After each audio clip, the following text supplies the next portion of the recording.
আসসালামু আলাইকুম। সবাইকে স্বাগত জানাচ্ছি আমাদের স্বাধীন বাংলাদেশের প্রথম ভিডিওতে। 5ই আগস্ট আমাদের দেশ আবার স্বাধীন হয়েছে। বাংলাদেশ হয়েছে স্বৈরাচার মুক্ত। দীর্ঘ 21 দিন হার না মানা লড়াইয়ের ফলে বাংলাদেশ আবার ফিরে পেল তার হারানো স্বাধীনতা। তবে একটি প্রবাদ আছে, স্বাধীনতা অর্জনের চেয়ে স্বাধীনতা রক্ষা করা কঠিন। আর আমাদের সামনে চ্যালেঞ্জ হচ্ছে এই স্বাধীনতাকে রক্ষা করতে হবে। কিন্তু কিভাবে আমরা আমাদের এই স্বাধীনতাকে রক্ষা করতে পারবো? এই সদ্য স্বাধীন হওয়া বাংলাদেশটি কেমন হওয়া উচিত? আর কি কি পদক্ষেপ গ্রহণ করলে আমরা আমাদের এই দেশটিকে আরো সুন্দর একটি স্বাধীন দেশ হিসেবে গড়ে তুলতে পারবো?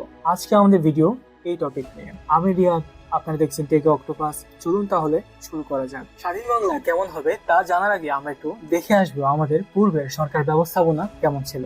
এই তো কিছুদিন আগের একটি ঘটনা, যেখানে কোরবানি ঈদে একটি 15 লাখ টাকায় ছাগল কিনে রাতারাতি ভাইরাল হয়ে যায় একটি তরুণ। পরবর্তীতে খবর নিয়ে জানা যায় সরকারি রাজস্ব বোর্ডের কর্মকর্তা হচ্ছে তার বাবা মতিউর রহমান। 15 লাখ টাকার ছাগল কেনার মাধ্যমে সবার একটি কৌতূহল সৃষ্টি হয়, একজন সরকারি কর্মকর্তা কিভাবে 15 লাখ টাকা দিয়ে একটি ছাগল কিনতে পারেন। যদিও মতিউর রহমান পরবর্তীতে তাকে ছেলে হিসাবে পরিচয় দিতে অস্বীকৃতি জানিয়েছিল। এই ছেলেকে আমরা চিনি না, এটা রূপকথার গল্পের মতো বুঝতে হয়েছে। এটা টেকনিক যে কিভাবে একটা মানুষের সম্মান হানি করা যায়। কিন্তু আজকালকের এই নেটের দুনিয়াতে সবাই তার পরিচয় বের করে নিয়েছে, আর এর মাধ্যমে ফুটে এসেছে বাংলাদেশের দুর্নীতির একটি চিত্র। আর কিছুদিন পরেই আমরা আবার দেখতে পাই বিসিএস এর প্রশ্ন ফাঁসের ঘটনা। এগুলো ছাড়াও আমরা কিন্তু সারা বছর ধরেই দেখতে পাই আমাদের দেশে কি পরিমাণে দুর্নীতি, ঘুষ, চাঁদাবাজি, কিন্তু কেউ সাহস করে মুখ খুলতে পারতো না প্রতিবাদ জানাতে। এমনই ছিল আমাদের আগের সরকার ব্যবস্থা, যেখানে সরকার প্রধান নিজ মুখে বলেন আমার পিয়ন 400 কোটি টাকার মালিক, আর হেলিকপ্টার ছাড়া কোথাও যাতায়াতই করে না। আমার বাসায় কাজ করে গেছে পিয়ন, সে এখন 400 কোটি টাকার মালিক, হেলিকপ্টার ছাড়া চলে না। হ্যাঁ, বাস্তব কথা। 5ই আগস্ট শেখ হাসিনা পালিয়ে গিয়েছে আমাদের পাশের দেশ ভারতে। তিনি পালিয়ে যাওয়ার পরে একে একে বেরিয়ে আসতে শুরু করেছে তার কর্মকাণ্ড। কি রকম দুর্নীতি করেছিলেন তিনি। প্রায় 16 বছর ক্ষমতা থেকে তিনি 17.6 লক্ষ কোটি টাকা পাচার করেছেন, আর দেশের জন্য রেখে গিয়েছে 18 লক্ষ কোটি টাকার ঋণ, যা কিনা পরিশোধ করতে হবে আপনার আমার মতো সাধারণ মানুষদের। একটু ভেবে দেখুন তো, আমরা কি পরিমাণ দুর্নীতির শিকার হয়েছি এই 16 বছরে। আমাদের ছিল না কোনো বাক স্বাধীনতা, এটি আমরা অনেক আগে থেকে হয়তো জানতাম, কিন্তু এই কোটা আন্দোলনে আমরা তা হারে হারে টের পেয়েছি। রাস্তায় রাস্তায় মানবাধিকার লঙ্ঘন করে ছাত্রদের মোবাইল চেক করা হয়েছে। যারা যারা এই সময় অন্যের বিরুদ্ধে মুখ খুলেছে, আওয়াজ তুলেছে, তাদেরকে মামলা হামলার হুমকি দেওয়া হয়েছে। আর এ থেকেই আমি বলতে চাই, আমাদের এই স্বাধীন বাংলাদেশে সবার আগে আমাদের নিশ্চিত করতে হবে বাক স্বাধীনতা। আমরা যাতে আমাদের দুর্নীতির বিরুদ্ধে কথা বলতে পারি, আমাদের মনের ভাবকে প্রকাশ করতে পারি। কোনো দুর্নীতির বিরুদ্ধে প্রতিবাদ করার আগে যেন আমরা দ্বিতীয়বার চিন্তা করতে না হয়, মোবাইলে ব্যাক স্পেস প্রেস করতে না হয়। এর পরবর্তীতে আমাদেরকে নজর দিতে হবে আমাদের মৌলিক চাহিদাগুলোতে।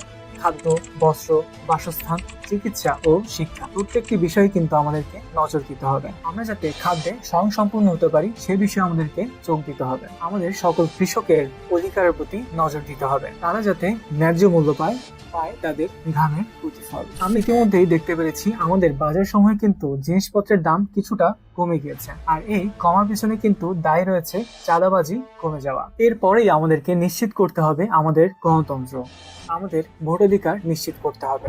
আমরা যাতে আমাদের পছন্দ মতো ভোট দিতে পারি, নিজের পছন্দের মানুষকে নির্বাচিত করতে পারি, সেটি আমাদেরকে নিশ্চিত করতে হবে। এই ক্ষেত্রে আমেরিকান প্রেসিডেন্ট আব্রাহাম লিঙ্কন বলেছিলেন, democracy is the government of the people, by the people, for the people. এর পরবর্তীতে আমাদেরকে যে জিনিসে নজর দিতে হবে সেটি হচ্ছে আমাদের নিরাপদ সড়ক। প্রতি বছর হাজার হাজার সড়ক দুর্ঘটনা ঘটে, আর এই সড়ক দুর্ঘটনা কমানোর জন্য আমাদেরকে এগিয়ে আসতে হবে। সঠিক ট্রাফিক আইন তৈরি করা এবং তার পালন নিশ্চিত করতে হবে আমাদেরকে। আর একটি প্রাণও যাতে সড়ক দুর্ঘটনায় না যায় সেদিকে আমাদেরকে খেয়াল রাখতে হবে। আর একটি বিষয় আমরা এখন খেয়াল করছি, দেশ স্বাধীন হওয়ার সাথে সাথেই বেড়ে গিয়েছে সংখ্যালঘুদের উপর নির্যাতন। অন্যান্য ধর্মের মানুষদের মন্দিরে হামলা, ঘরবাড়ি লুট করা ইত্যাদির মাধ্যমে সংখ্যালঘুদের স্বাধীনতা খর্ব হচ্ছে। তাই আমাদের সকলের একত্রিত হয়ে তাদের নিরাপত্তা সুনিশ্চিত করতে হবে। কোনোভাবেই যেন তারা নিজেদেরকে অনিরাপদ মনে না করে। মনে রাখতে হবে তারা কোনো ধর্মের নয়, তারা বাঙালি। তারা বাংলাদেশের নাগরিক। এর পরবর্তীতে আমাদের নিশ্চিত করতে হবে কিভাবে দেশের বৈষম্য দূর করা যায়, আর এটিকে নিশ্চিত করার জন্য ধনী গরিবের বৈষম্য দূর করতে হবে। নিশ্চিত করতে হবে তাদের সকল মৌলিক অধিকার, আর এগুলো নিশ্চিত করার মাধ্যমে মধ্যবিত্ত ও নিম্নবিত্তরা স্বস্তির নিঃশ্বাস ফেলতে পারবে। এই সবকিছু ঠিক করার পরেও কিন্তু দেশে সংকট থেকেই যাবে, কারণ আমাদের শিক্ষা ব্যবস্থা এখনো ঠিক করা হয়নি। আমাদের পুরো শিক্ষা ব্যবস্থাকে আবার ঠিক করতে হবে। আমাদেরকে নিশ্চিত করতে হবে আমাদের যে শিক্ষা ব্যবস্থা তা কতটুকু আমাদের ভবিষ্যতের জন্য উপযোগী। শুধুমাত্র পশ্চিমা শিক্ষা ব্যবস্থাকে অন্ধভাবে ফলো না করে আমাদেরকে দেখতে হবে কোন কোন শিক্ষা ব্যবস্থা কিভাবে কাজ করেছে এবং কোন কোন শিক্ষা ব্যবস্থা আমাদের ভবিষ্যতের জন্য কাজে লাগবে। মনে রাখতে হবে একটি জাতিকে ধ্বংস করতে কিন্তু বেশি কিছু লাগে না, শুধুমাত্র তার শিক্ষা ব্যবস্থা পঙ্গু করে দিলে সে জাতি পঙ্গু হয়ে যাবে। কারণ আমরা জানি শিক্ষাই জাতির মেরুদণ্ড। আজকে আমরা তাহলে এই ভিডিওর মাধ্যমে জানতে পারলাম কিরকম চাচ্ছি আমরা আমাদের একটি স্বাধীন বাংলাদেশ।